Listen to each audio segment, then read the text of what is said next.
Hello, hello, hello, everyone. Welcome back. CDEC versus iG.Vitality. We're going to continue things here in the H Cup. GoDz, joining me once again is Mr. MRP Dota. How's it going, Sevi? It's going well, man. It's just, typical OS Frog openings, I suppose. Yeah. Oh, yeah. Prophet, Invoker. Nice to see Venge up near the top once again.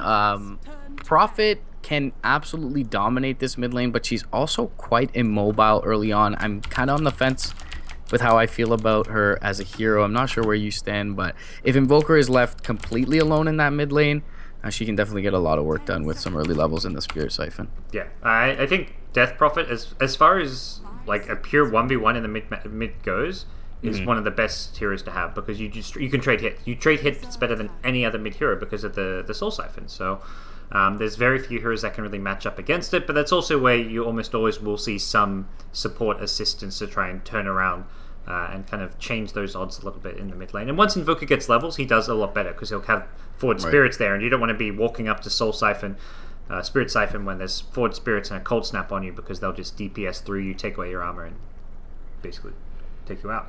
So we'll see. We'll see how that what the plan's going to be as far as dealing with the Death Prophet mid for CDEC. Yeah, definitely a very different style of offlaner here for Falling You. He really won them, I would say, their only team fight that they did actually take a favorable trade in for IGV up near their offlane tier 2 with an excellent Ravage in that first game. So we'll see how he plays on this more aggressively styled, split push oriented hero in the Nature's Prophet, but should at the very least, have a better time in lane pending this CDEC safely. Yep, absolutely. So bans out onto pretty much purely carries outside the Undying ban. Undying a bit of an unusual ban. I haven't seen too much of this fella in a while, but just like Tombstone with the Death Prophet, I guess, scary enough. Nature's Prophet, good at pushing, so altogether that lineup would be, as Twitch chat would put it, cancerous to face up against. Worried about getting cheesed in some way. And speaking of which, I mean, you're on the dire side for iG.Vitality. Roshan, of course, going to be one of those kind of key focus points for them. And CDC, perhaps with that in mind, pick up Beastmaster, who that can get vision of that. Even if your opponents try and D-ward, get map control around the area, you've always got the Hawk. You've got a good initiator as well to try and take those fights. So I like the Beastmaster pick here. Yeah, great hero up against the NP, good against the Sprout. Vision is nice as well to catch him split pushing. Roar, pretty great range, great cooldown. And the Wild Axes helps with all the physical damage, or the Inner Beast, I should say, helps with all the physical damage, and the Venge is going to buff that up. So perhaps this is enough for them to burst down a Death Prophet early on in her Exorcism duration, which could be really helpful for the team in general. Just a big fan of the Beastmaster, especially up Venge Beastmaster drafts are always scary with, like, you lose one fight against them, they take 2 towers, or they take a Roach. They're always going to follow up a successful team fight with a lot of objectives. I look at the Invoker and think almost, like, certainly you want to go Exort Invoker because of that, with the Forward Spirits and what they bring to the table for a push. But even if you go Quaswex Invoker, it turns the Quaswex Invoker into much more of like a right-click damaging threat because you've got the auras. So either way, it's like the Invoker just becomes that much scarier as a result. And it'll be a very mobile lineup altogether with the Invoker rotating around, even if he is Quas Exort. Just generally speaking, we see the Boots of Travel come out second item for Beastmaster after the Necro Books. Situationally, you see something like a Blink, but gonna be very a lot of pressure applied across the map from CDEC, much like there was with their Slark last game. Vitality will go for the Oracle, which has obvious synergy with the Prophet. Keeping her up during the Exorcism is really helpful. And Fate's Edict, of course, Death Prophet doesn't really need to right click, so going to keep her immune to the magical damage, and the disarm doesn't really hurt her all that much. I really like having a defensive support like Oracle behind a Death Prophet. Does raise concerns as far as, like, right now you're looking at 0 control, no stuns whatsoever, and well, maybe partly why you see a Phoenix pick here. It's going to come out again for CDEC. I'm going to imagine Q on that support Phoenix. You just pop down the Sunray on whatever frontline carry you've got. They haven't actually really picked, like last game it was the Lone Druid that they had that really benefited from having the Phoenix. They won't get their hands on the Lone Druid again this game as it was first banned. And it doesn't necessarily amazingly well count. Like, there's no Tidehunter in the offlane to bully with this. It's okay versus the Nature's Prophet. It's okay versus the Death Prophet. But I mean, Phoenix just, it's a bread and butter Q hero. Like, he's going to go for it, and it is pure damage from the Sunray. So that's something that you can always get out onto the Death Prophet as well. during, like, be it whatever, Fate's Edict or whatever it may be. Yeah, we'll see if I mean you already touched upon it, the Oracle being picked up here and the lack of disable, but they weren't able to punish that support Phoenix at all last game for iG.Vitality, and with an Oracle early on, it seems highly unlikely that they'll be able to do so. So Beastmaster should get pretty good farm over in the off lane.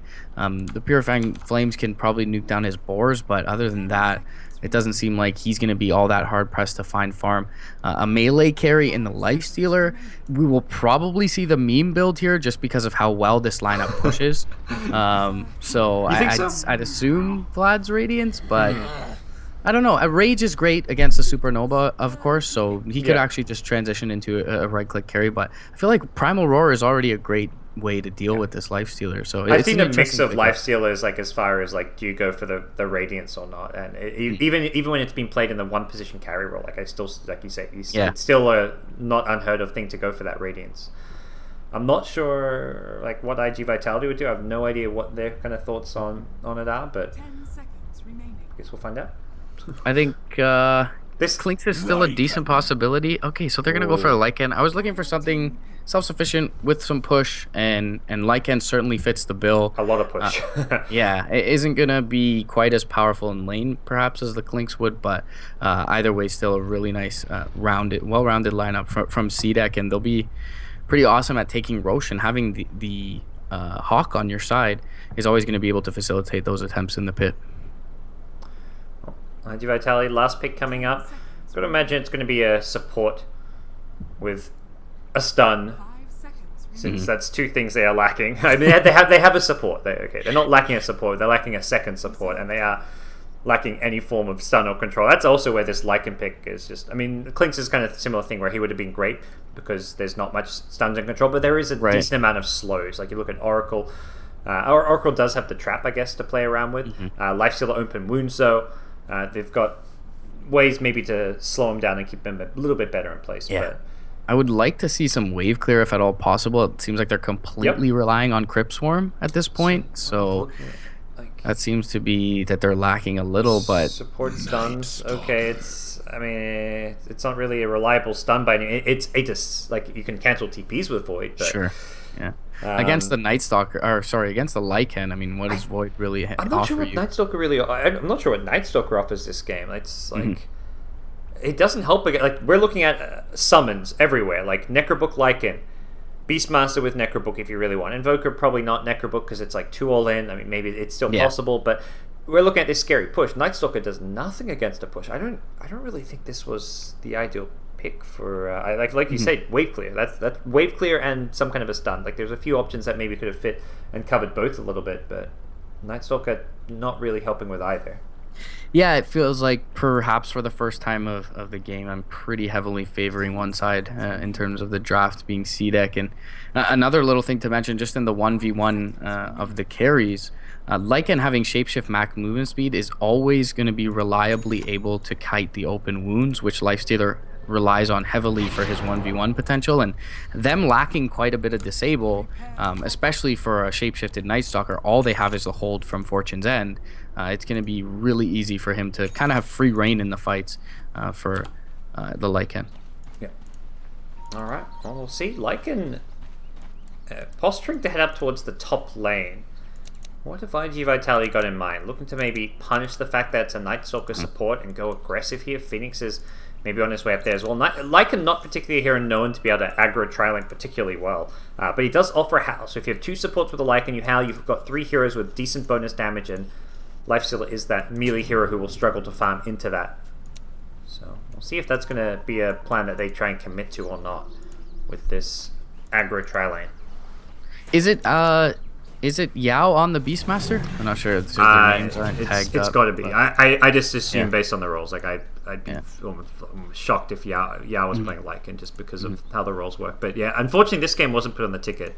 Everything else until now, I believe, has been on the ticket. I've seen like 6 games on their ticket at once. So easy stream views, man. Easy stream views. Nice. Yeah, I'm sure we got like an extra like 50 viewers who like really wanted to watch this and. Like, oh man, I can't watch Indo TV now. Gotta go watch in game. All those Yao fans out there, maybe. But I've got to imagine it's This Q is- playing Phoenix, Garda playing Venge, Rabbit Yeah. on Lycan, makes Invoker in the hands of Super. Super more known probably for playing the Quas-Wex Invoker, but he's going to be going Exort this game. It fits the draft, and it's what the heroes pick for. He can play think- Exort too. And it makes sense for the player. I mean, he's just generally more of a team-oriented mid laner as opposed to kind of those Miracle / Pycat, really farm-heavy, like one position in the mid lane. So Super definitely looking to get active early, and the Exort makes a lot of sense here, of course, with the push lineup that they've assembled. Yep. Already flanking top lane, they've got this lane ward down, and Central Spirit looking to wrap here. They have the Rage early on. We They're didn't get it off to with dodge the the stun Phoenix. now, but he'll be fine.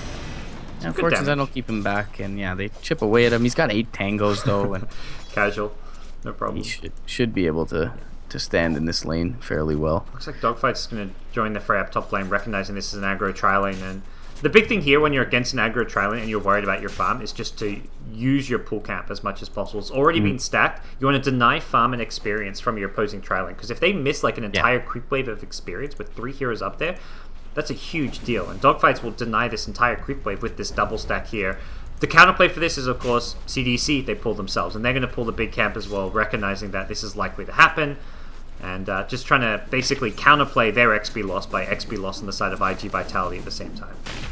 Yeah, something that was not available to aggressive tri-lanes not all that long ago. So good recognition coming out from IGV, but of course it not being double stacked is not going to completely, and in fact it's not going to deny up any of these creeps for IGV. So they will be able to at least soak that for their safe laner. Dogfight's going to make the rotation over towards that 2-minute rune, and should be well aware that an aggressive tri-lane is generally going to look to Being secure contested, that. Ben's just like following him along. He's like, I've got a stun, man. I'm actually going to get... This is his rune. Oh, yeah. Okay, he does end up stunning. I didn't actually... Looks like he maybe didn't even need to stun. He stunned after the rune spawned.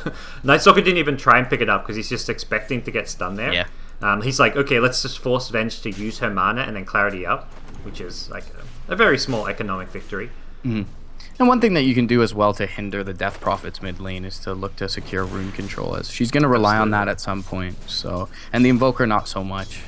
So, help You can them tell out there. Super is has played the Exort Invoker. He's going for the Ring of Aquila build, which is definitely become like a go-to trendy build as of late for the Invoker. Aggression at top lane, they go and they're looking for the Venge kill, and it looks like they're going to get it. With the Void, the slows from the Void combined with the Fortune's End, and the lifesteal, like you've got this triple slow lineup. They got an Orb of Venom, so throwing another slows all over the place. There's no getting away, and they'll get first blood.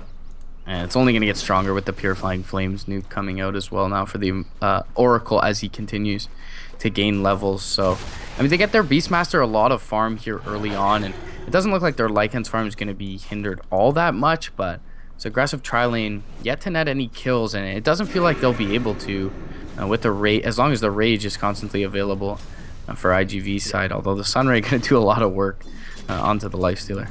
Yeah, unless Oracle gets like caught out of position or something, it's... Oh, he didn't get the D-Ward. You even get the spawn boxes, bro. The spawn boxes are meant to help you. Yes, the old alt click unused. Oh, no. That's gonna be pretty hurtful. I mean, it's quite a bit expended, and they're still gonna have these pulls being executed. You've got to know from the your opposite spots. side. Nightstalker not even going to scout it out, so... That's a... I feel like... Typically I'd be like, that's maybe a tiny bit excusable, but now that it shows you the boxes, I feel like there's no excuse for that. Fran, Spirit Siphon, he's going to regen rune if he survives.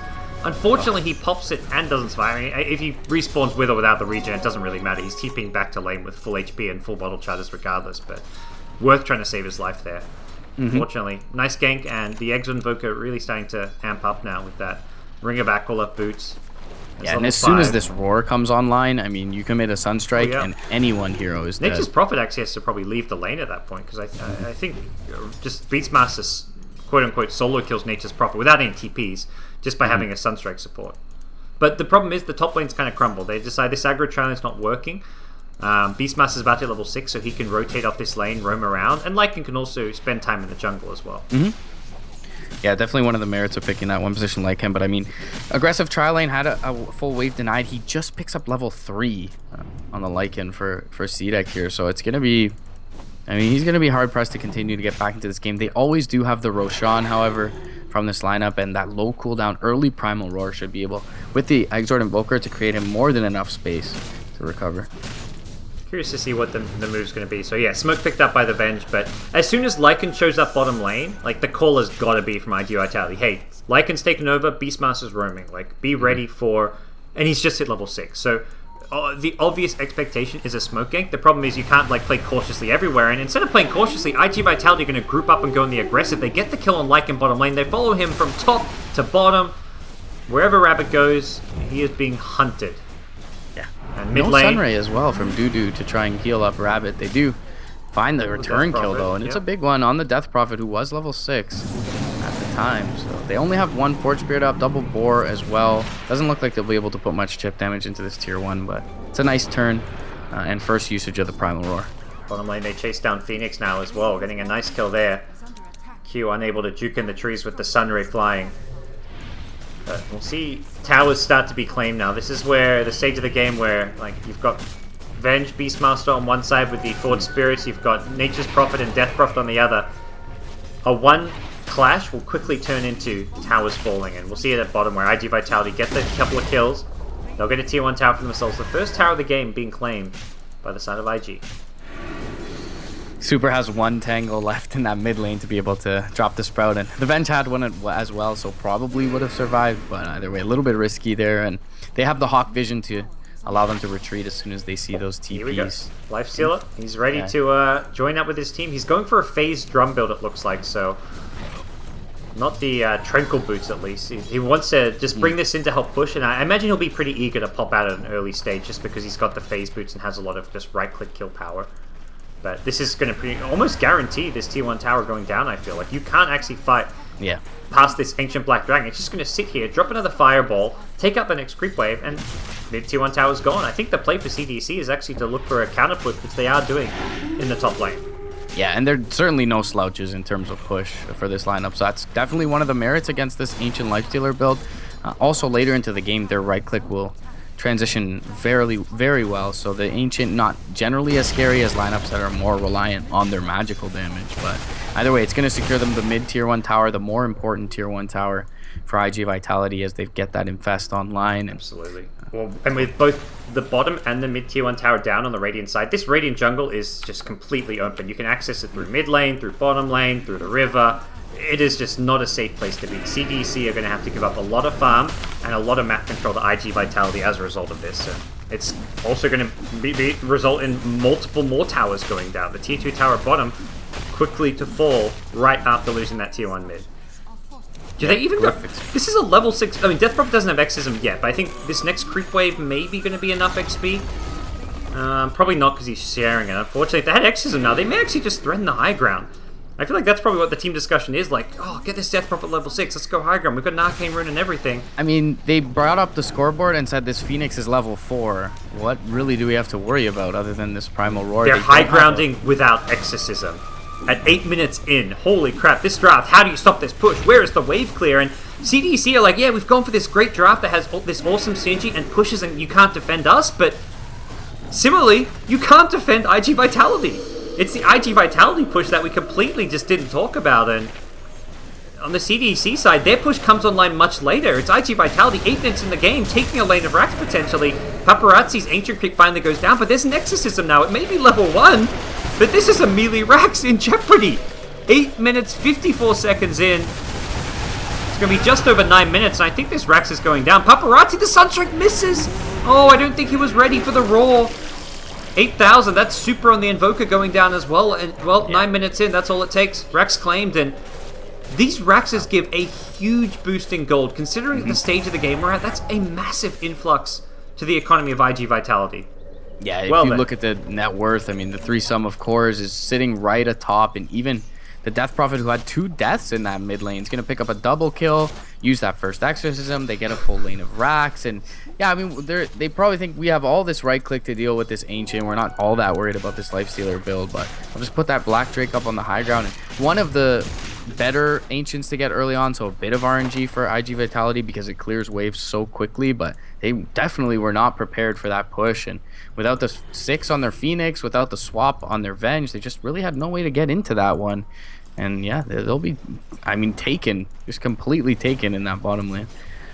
So that makes things very interesting now, because iG.Vitality, if they want, they can just go and look to the same thing. Part of that was just CDEC, I think, completely weren't ready for it. They didn't even try and position for the high ground defense because they just were like, nah, they're not actually going to go for this. So likely if it happens again, they'll be ready. But if iG.Vitality want to slow it down, they can go for Roshan. They can try and take other objectives. Like, they're going to go for, I mean, there's a tier 1 tower at top. A full melee and range Rex go down. Now they're like, okay, let's take some of these other outer towers. Mid lane. Going to be AAA on the Oracle, getting sniped by iG.Vitality, losing him. They expend the Roar, though, and they lose their Phoenix in the meantime. Super, though, he's going to be able to pick up dogfights in this one. I think the push at top is just going to continue, though. Glyph does get refreshed because of the tier 1 tower going down, which has some slight downfight sides. And they're going to look to take Roche and, more than anything, deny it from iG.Vitality, I feel, with this play. But there's no Vlads yet onto Rabbit, and now the Lifestealer is going to come through. He's going to get bursted pretty quickly. They do have enough physical damage at this point. He'll rage immediately. Do they have a Roar? They do not. They use it in the mid lane on the Oracle. Now the Crypt Storm going to come through as well with the Spirit Siphon. Rabbit, he's going to fall here to the Exorcism. Now Yao's in trouble. He gets Spirit Siphoned up. Oop, Open Wounds is there. And this Exorcism can just secure Roshan, so they don't care that they won't have it to push because you get an Aegis and then you just wait for the cooldown. Yeah, you've got to wait 2 minutes, but you've got a full 5 minutes of do whatever the hell you want with this Aegis. Yeah, I'll take 2 kills and a Roche for a level 1 Exorcism. Yep. Seems good. Not often do you see value out of Exorcism like in the first 10 to 12 minutes of the game. Or like that's why you see often Death Prophet's not like he didn't level at level 6. He got to the bottom lane, he's like, man, I should have leveled this at level 6. Luckily I'm gonna hit level 7 soon, but yeah. Do you chalk this up completely to the aggressive tri-lane failing as hard as it did and Lycan maybe just not being able to fight? So I think we look at what ended up happening is both teams had very similar drafts, like really scary push, and neither team had a good way to defend the push. I think on the side of iG.Vitality, the push comes online a little faster, which is maybe the one thing to talk about is who has the edge, because if neither team can defend the push, it's whoever goes in the aggressive first. But if the lanes went better for CDEC, this game doesn't end up where we are now. That to me is a big part of it. So I don't know. I feel like there definitely was merits to just sending the Beastmaster off lane and running your standard safe lane farming like it, because that aggro trialing completely disformed. Yeah, and with a melee core in the Lifestealer and Oracle having really the only hold. They know there's no Exorcism. Probably will survive. Well, Fran, he's going to get the Spirit Siphon off. They're going to come through. They have the Aura from the Ancient. They're going to get the Roar off on the north side, but the False Promise will purge off the stun. Night Stalker's going to be able to walk away. Fran is a little bit overextended, however. He does get the Spirit Siphon off. It's fine. Let's have Aegis. He hasn't committed an Exorcism. Oh, he hasn't got the Exorcism, so as long as he doesn't die a second time, he should be okay. Paparazzi going to pop out. He's going to go in. He wants the Lycan, but Lycan holding the Shapeshift till the end of the fight does manage to escape there. Instead, the target's going to be, well, it's Super on the Invoker. He goes down, not a single death outside of the Aegis loss on the iG.Vitality side, and Paparazzi going to even survive this one. His life's still getting healed back up. The sustain is sort of there. You've got the Oracle with the Purifying Flames. They don't have a mech on anyone. I wonder if Nature's Prophet even can. Oh, they're going Necro Books on Nature's Prophet. Let's say Nature's Prophet could very well consider a mech here, but it feels like the Oracle is going to be enough for them to be satisfied. Pop up the Treants and they'll put some damage into this tier 2. Super not alive for another 5 seconds. And they do not have the Roar. Back too. It's going to be a tough defense. I say that, but I don't know if they're going to go high ground right now. I feel like they'll get this tier 2 and then fall back a bit. Like they could pick up a few more items soon. They've almost got the SMY. Death Prophet even just getting something like a Soul Booster for the extra stats. I think there is room to grow for iG.Vitality before they go for the risky play, which is breaching high ground.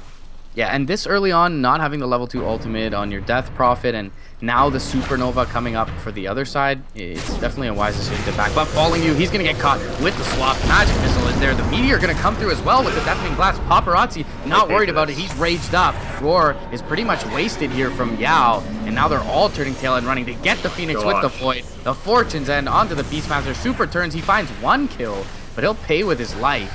5 men white, 5 for 2 all in all. For IG. And yeah, they still have, well, their profit will be up in 15 seconds, so they'll still have quite a few heroes towards this mid lane to to continue this push. Things escalating very, very quickly there. Great use of the exorcism. It's like the third or fourth exit in this game, and we're just 50 minutes in, and every single one has just gotten a Roshan, you've gotten a melee Rax, you've just won a team fight off of it. Every single time we're seeing it in the early game stages, it's getting a lot done, and this constant fighting very much favoring iG.Vitality. The Lifestealer pick has been absolutely incredible as well, but I say that needs to be careful not to overextend here in the mid lane. Shapeshift is going to be used. It looks like they do want to chase him. They keep vision with the Phoenix. They get the swap as well. Paparazzi, no Infest available.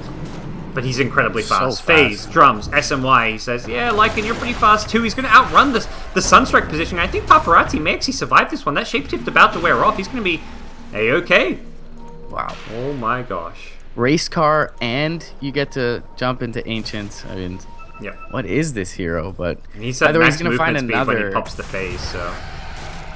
Ancient Black Drake as well on top of that. Aether Lens is up for the Oracle, for IGV, and yeah, everything looking great for them. The Necro Book starting to tick up words in effectiveness for this Nature's Prophet, and they're gonna grab up this Ancient and smoke 3.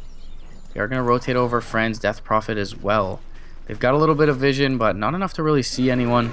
Yao's gonna be able to back himself into the fog, and we've yet to really see this Supernova do a lot of work from the Phoenix, so maybe for CDEC side, Garder's able to get, or Q should. He got it off in the last fight, but everything's so split up. Fran going to be the target they want to burst down, but the false promise is there. Are there enough heals though? Fran's going to take a lot of damage. I think the heals should be enough to save him. We'll find out soon, and it's going to be a push on forward. Death Prophet does end up going down. There was enough damage output from the Invoker, so they lose Death Prophet, which may mean the end of this push. Dogfight's getting low himself. I think if they have a mech there, they save him, and that's where I feel the mech is like the one item that's maybe missing from iG.Vitality. Yeah, and Super survives on 80 HP roughly. They feed over both the Necro units to him. He's was sitting on just a moment ago about 3,300 gold on the Invoker. Will pick up 2 components of his Aghanim, so that's going to help quite a bit in the cause for the base defense. They do have a decent fight there, and even though for the second time in the game, almost instantly the Primal Roar, huge stun duration, 3 seconds at level 1 is going to be purged immediately using that false promise. So either way, just a great quick swap in. I feel like IG expected CDEC to be playing scared, almost like they did in that bot lane, but they immediately react, bring down the Death Prophet early on. She does still have the Exorcism, however, and they can just get right back to it in this mid lane if they so please. I think it's the right approach, because if they give iG.Vitality to the option to just get on the high ground with Exorcism, the Lifesteal in the front lines, it's just not going to work. This time around, Lifestealer in a Granite Golem. So this is actually probably the preferred creep. For a while, I think the Dragon worked up until now, but now that the Death Prophet's getting bursted, you want that bonus HP, and that's where the Granite Golem actually becomes more valuable than the Fireballing Black Drake. Typically, most heroes who play this build say that once you go high ground, you do want that health aura from the Granite Golem. So to be able to put like solo push lanes and just like it was doing mid lane, like he can't do that with the Granite Golem. He was taking out an entire creep wave with Fireball.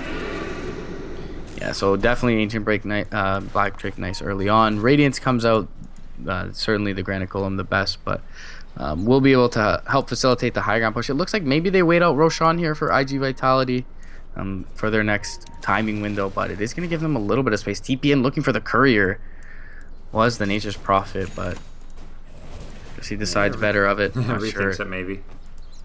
Not sure if he knew a Super was there. They have this ward down deep to probably scout the Courier's movement, but perhaps just doesn't want to feed over the advantage that they feel they're gaining.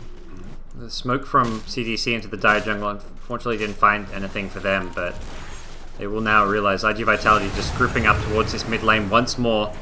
Just casual Nature's Prophet ultimates being thrown out. That's just almost purely to push these lanes.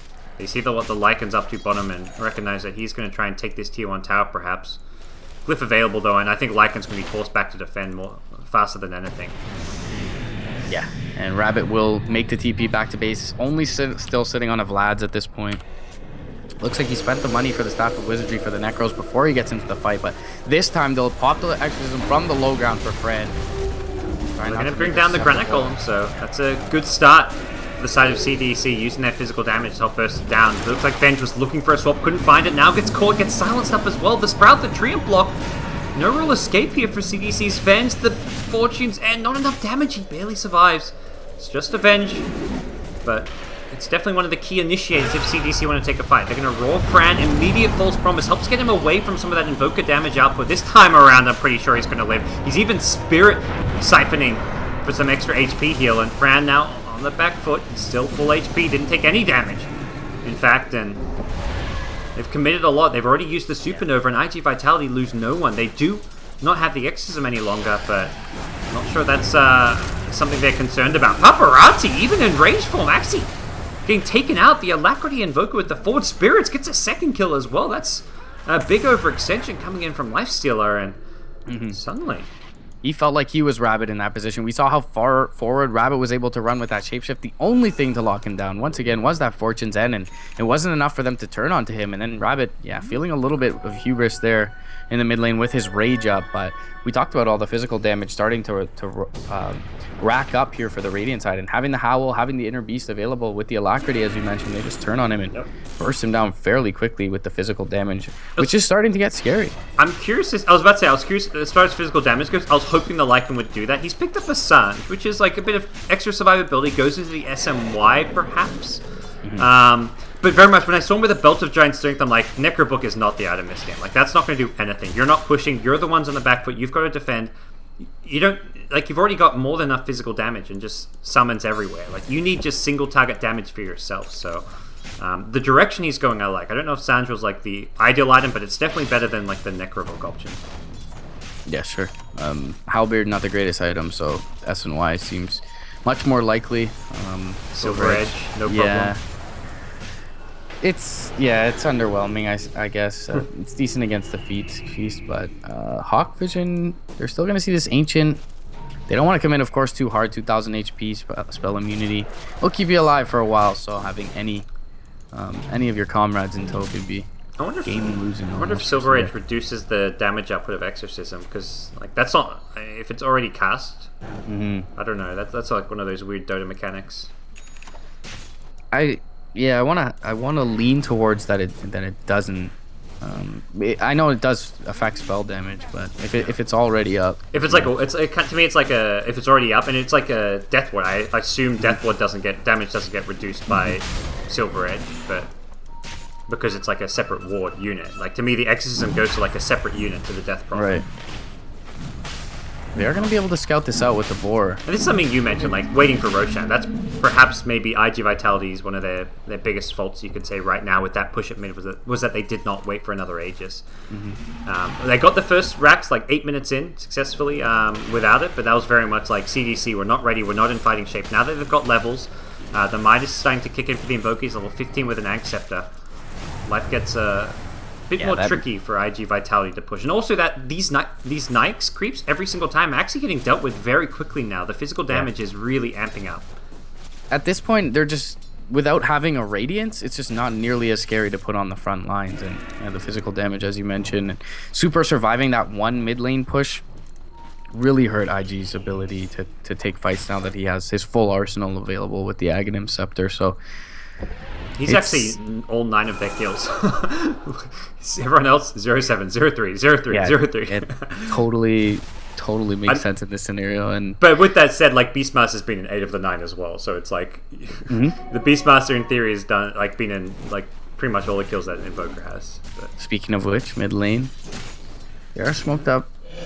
Don't have their full lineup here though. Preemptive X's, they silence up Yao, and Yao's not going to get a thing done. He's going to go down without buyback. They didn't actually go for Roshan, they just came back. And they stopped Roshan just to go for that smoke play. I think CDC were expecting them to Roshan. As a result, Yao gets completely caught out. Yeah, just cleaning up the mid wave, and they jump forward with the Chaos Meter, Deafening Blast, but it's not going to do nearly enough to friend. They'll put the Fate's Edict on him. Sunstrike may finish off the Ancient here, but it's going to get split between a few units. Sunray as well going to come out for the Radiant side and try and back them out. They put the Ice Wall down from Super.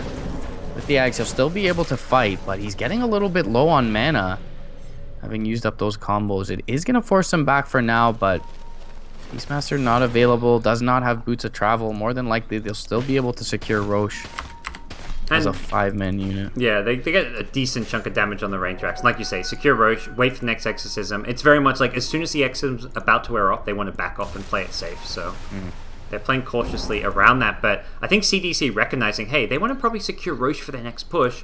this is exorcism downtime. Let's either fight or take Roche for ourselves. So they're going to actually smoke directly towards the pit.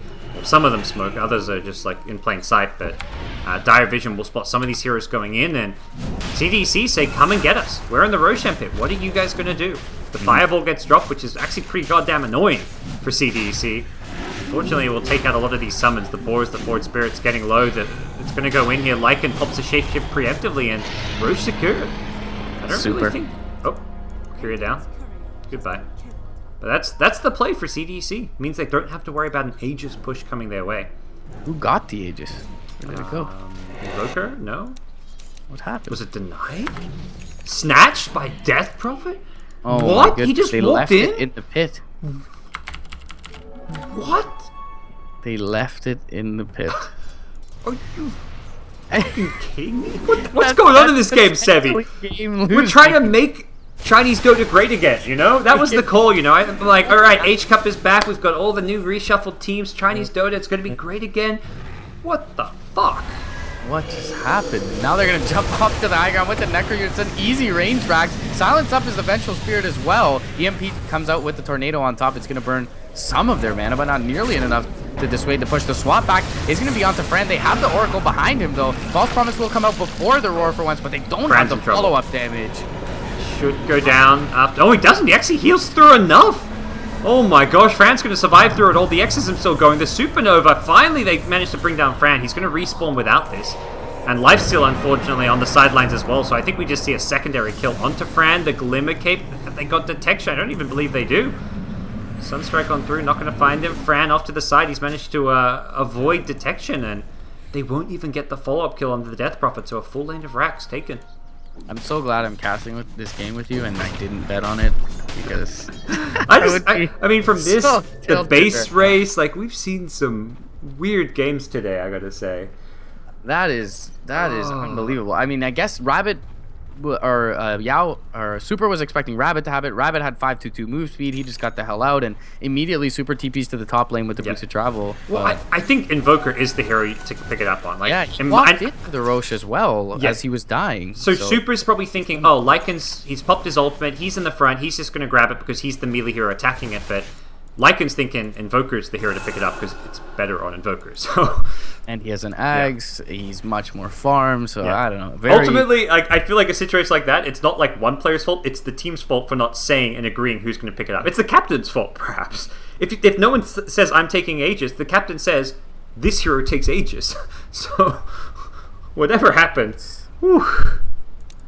It's been a while since I've seen something like that, but they lose a lane of racks for it, essentially. They buy back the Invoker as well, who, of course, wouldn't have needed to do that. So this gap of 3k that he has above the entire Tricore of iG.Vitality was even wider had he been able to pick up that Aegis, and maybe even has a full Octarine core at this point. So it's...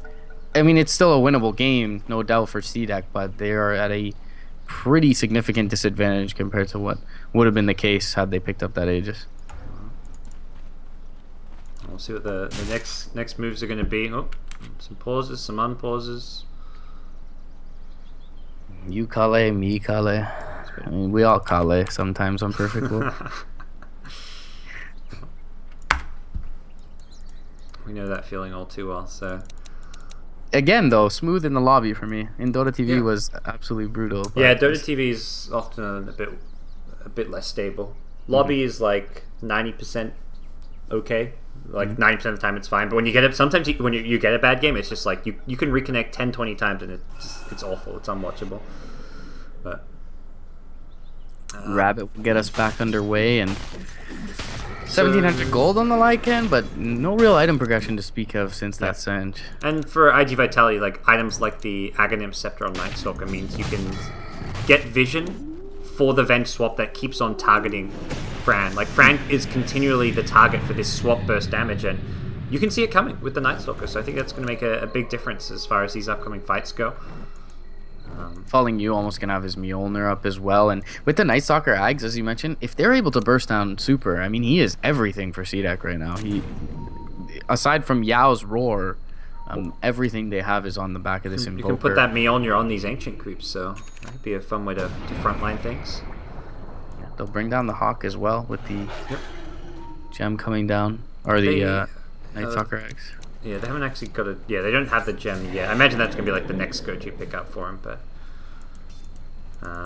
CDEC, like, they've got to... If anything, they've got to make sure they take the fight fast, because otherwise, like even if you lose a tier 3 tower and get a kill or two, like, this is mega creeps. If you lose this lane of rack, so bit by bit, iG.Vitality are happy to chip away at the base here.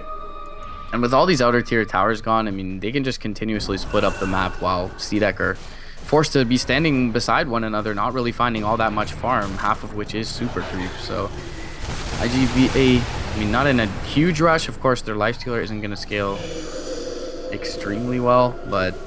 looking for the swap, he gets it. Fran is there as well. False Promise will come out, however. The Sunstrike is going to be right on top of Fran. He should still heal through this with the Spirit Spike, and the Vengeful Spear will survive for now. And now, Rabbit looking to go to work with the Deafening Blast there onto the Death Prophet. But take out the Lifestealer creep here, but no Raw, nothing to control him when he comes out. And like you mentioned, not enough damage to bring down the Death Prophet. So I think this fight is somewhat over. Until the Exorcism ends, iG.Vitality will continue forward. The Glyph got used. They don't even fully complete the tier 3 tower yet. The Desolator from the Lifestealer should be enough, and iG.Vitality dealing with tier 4 push from the super creeps, and they it's kind of tier 3. That was like even the theoretical situation I was talking about, like an Exorcism for a tier 3 tower. That's a win for iG.Vitality. Even if they lost a hero there, let's say Lifestealer dies, doesn't matter. Like, they're getting closer to ending this game, and CDEC are just getting closer and closer to having no way back into this game. So life getting very, very difficult there. Yeah, they're yet to really deal with the Megas. I mean, they have a Vlad's on their Lycan, but there's no Maelstrom anywhere near being built for any of these heroes, and none of these heroes innately are very good at dealing with Mega Creeps. So. It really feels like they need to find a way to burst down Fran during Exorcism, but except for that one time mid where they did, and I think that only happened because he didn't get any Spirit Siphons off. If he Spirit Siphons during the False Promise, it's fine. He's going to find out Falling You here. He Boots of Travels onto the Hawk. Okay. That's going to be a nice pickup for him, and it'll give him near a full Octarine core, although he will not have buyback if he buys that out, so unlikely to see him go that though. Do you buy it out here though? Because if you lose a team fight, Octarine, yeah, you buy that. Over. When you're down 4 racks, you buy any. You don't care about buyback. Unless you're like, there's some situations where you're maybe down 4 raxes, but your lineup's actually doing fine, for which is really rare because. But if you've somehow like won team fight after team fight and you're feeling like your team's come back in the game, but at this point CDC are not back in this game, so right. I think at 100% you just straight up buy it. So they'll shove mid lane out a little bit. They have the Necro 3s up as well onto Yao, but definitely wants to be able to save them for fights. Nature's Prophet down for 15 seconds, probably not going to give them enough of a window to take this tier 2. They want to go at iG.Vitality here. Lifesteal is inside a Granite Golem in the top lane, and he's actually got no TP. He may have to back off to the shop and buy a TP, while his Death Prophet looks like Death Prophet wants to go for the Megas. What's the play going to be here? Are we in for another base race? Don't tell me we are. They'd have to go straight for tier 4s here. Okay, Lifesteal's been passed to TP now, so he does have a tier 4. Are they going to go for the throne? It looks like that's the call. They're going straight in for the throne, and CDC still have tier 4 towers themselves. The Glyph gets used. Nice disarm onto the Lycan. Going to slow this one down from the Oracle. The counterplay coming onto the throne from the Death Prophet. Try and keep an eye on both. One tier 4 tower going down. They want to deal with this Oracle. He keeps on disarming the Lycan. Lycan can't attack. Now it's the Radiant Throne. It looks like it's going to fall first. On the Dire side, they're onto the throne here, getting down to about 3k HP. Exorcism still helping things out. No Glyph for the Radiant. They're going to lose the base race. I've cast like 3 games with you, and we've just seen 2 out of 3 be base races. Make Chinese Dota great again, right? I mean, that's the only way we could really end it, but I mean, I got to go back to the Aegis in the pit for Super. Yeah. He buys out. He would have had a 6k net worth advantage, and you saw with just a 4 or 5k net worth advantage how much work they did in the base race. It ended up being like 2300 HP still up on the Dire Ancient, so wasn't quite as close as the last one, but either way, that is probably a misstep you cannot afford. It was actually, like, if not for the Oracle disarms there, I think that base race is very close. The Lycan was disarmed at least twice, maybe even 3 times, like consecutively. So it could have been a very close situation. For iG.Vitality, they had to find, like, they didn't have a really good way to kill off the Oracle. Like, maybe Beastmaster tries to go and roll, but then that's time Beastmaster's not spending hitting the buildings as well, so... I feel like maybe the Phoenix is the one hero you leave to defend base if you're going to do that, but I'm sure they expected to end up taking a 5-on-5 engagement. But yeah, that's it. Yeah, they may be exactly expecting a 5v5. Phoenix perhaps should just dive forward to try and take the Oracle away, like just dive on top of the Oracle and pop Supernova, and then he can either stand there and get stunned up, or he's if he wants to keep casting Fate's Edict, or he has to back to the Fountain. So I think it was going to be a very low percentage play for CDC regardless, but yeah, it was close. They got the throne down to 3,000 HP, not as close as earlier, but considering they had to go all the way through both tier 4 towers, if iG.Vitality don't make a beeline towards that throne, if they hesitated there, questioned themselves, and went for the mega creeps, and then oh, we got mega creeps, but now we got to go for the throne, then they lose that base race. So right, yeah. So it's, I mean, some crazy and shot calling in 2 out of 3 games already, and you know, some's worked out, some hasn't really come to fruition, but yeah, already 2 out of 3 base races, and we are on the campaign. Chinese Dota certainly he's given us some exciting ones tonight, but not the scariest push lineup on paper. Just able to take that ancient lifestealer to the high ground. When do you see a 9-minute Raxing in Pro Dota? Yeah, absolutely. That was some interesting stuff coming out here in the H Cup. Apparently, Lyrical and Danny had a base race as well. Yeah, I saw someone in chat saying they close. just saw like 4 base races in a row. I was like, I haven't had 4 base races. I mean, I've had a couple today, so. New meta in China is just base let's race just every all game. go for tier 4s. But Yep. do it. Every day we base racing, and well, we're going to another game 3. So back-to-back 3-game series here in the H Cup series. I'm GoDz, joining me as MRP. We're going to take a break and come back with game 3 of CDEC taking on iG.Vitality. Don't go anywhere, guys.